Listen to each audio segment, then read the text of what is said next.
Sir ಇದು royal root ಏನ್ ಕೆಲಸ ಮಾಡುತ್ತೆ? ರಾಯಲ್ ರೂಟ್ ಗಿಡ ಡೆವಲಪ್ಮೆಂಟ್ ಆಗುತ್ತೆ. ಸ್ಟಾರ್ಟಿಂಗ್ ನೆಟ್ಟಿ 10 ದಿನದೊಳಗೆ ಇದು ಡ್ರಂಚಿಂಗ್ ಮಾಡುತ್ತೆ, ಗಿಡ ಡೆವಲಪ್ಮೆಂಟ್ ಆಗುತ್ತೆ, ಗಿಡ ಗ್ರೋತ್ ಆಗುತ್ತೆ, ಬ್ರಾಂಚಸ್ ಚೆನ್ನಾಗಿ ಕಿತ್ಕೋತದೆ. ಇದರಲ್ಲಿ ನಿಮಗೆ ಅಮಿನೋ ಆಸಿಡ್, ಸಿವಿಡ್ ಎಕ್ಸ್ಟ್ರಾಕ್ಟ್ ಎಲ್ಲ ಮೈಕ್ರೋ ನ್ಯೂಟ್ರಿಯೆಂಟ್ ಇರುತ್ತೆ. ಯಾವ ಸಮಯದಲ್ಲಿ ಬಳಸಿದ್ರೆ ಇದು ಉಪಯುಕ್ತವಾಗುತ್ತೆ? ನೀವು ಸ್ಟಾರ್ಟಿಂಗ್ ನೆಟ್ 10 ದಿನದ ಮೇಲೆ 20 ದಿನ 25 ದಿನಕ್ಕೂ ಬಳಸಬಹುದು. ಗಿಡ ಯಾವಾಗ ಮಂಕ್ ಆಗ್ತಿದ್ದಾಗ ಆ ಟೈಮಲ್ಲಿ ಯೂಸ್ ಮಾಡ್ತಾ ಇದ್ದು ಚೆನ್ನಾಗಿ ಹೆಲ್ಪ್ ಮಾಡ್ತೀವಿ. ಇದು ಯಾವ ತರಕಾರಿಗಳಿಗೆ ಬಳಸಬಹುದು? ಎಲ್ಲಾ ವೆಜಿಟೇಬಲ್ ಬಳಸಬಹುದು.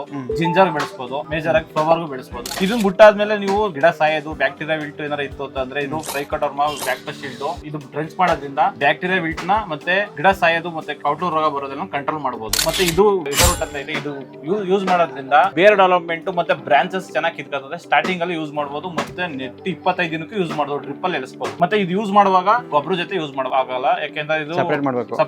ಆದ್ರೆ ಮತ್ತೆ ರೈತರುಗಳು ಏನ್ ಮಾಡ್ತಾರೆ ಅಂದ್ರೆ ಸ್ಟಾರ್ಟಿಂಗ್ ಒಂದ್ಸರಿ ಯೂಸ್ ಮಾಡ್ತಾರೆ, ಕಂಟ್ರೋಲ್ ಆಗಿಲ್ಲ ಅಂತ ಸ್ಟಾಪ್ ಮಾಡ್ತಾರೆ. ಬಟ್ ಅದಾತರ ಅಲ್ಲ, ಇದು ಬ್ಯಾಕ್ಟೀರಿಯಾ ಫಂಗಸ್ ಬಂದ್ಮೇಲೆ ಅದು ಸಡನ್ ಕಂಟ್ರೋಲ್ ಆಗಲ್ಲ, ಲೇಟ್ ಕಂಟ್ರೋಲ್ ಆಗುತ್ತೆ. ಪದೇ ಯೂಸ್ ಮಾಡೋದ್ರಿಂದ ಇದು ತಡೆಗಟ್ಟಿಸಬಹುದು.